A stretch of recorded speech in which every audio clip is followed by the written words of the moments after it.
मला आजही आठवतं. जत्रेत मी एक एक गोष्ट बाबांना दाखवायचे. खरं तर त्यावेळी मी त्यांना एकेरीच हाक मारायचे. का कोणास ठाऊक, पण ते तेव्हा जास्त जवळचं वाटायचं बहुधा. बाबांना माझ्या हट्टापायी मी मागितलेली प्रत्येक गोष्ट अगदी खांद्यावर मिरवत कायम देत गेला.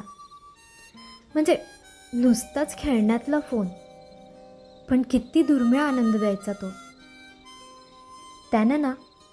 त्याने मला कधीच जाणवू नाही दिलं, पण मी त्याचा भार आहे की काय असं हळूच माझ्या मनामध्ये डोकावत असताना दुसऱ्या क्षणी त्याने आनंदात भर घातलेली असते. आणि ती आजतागायत. आमच्यात एक घनिष्ठ नातं आहे. म्हणजे मी बाबांचा खिसा कधीच नाही पाहिला, पण बाबांनी सुद्धा तो कायम निरंतर माझ्या नकळत माझ्याचसाठी व्हायला.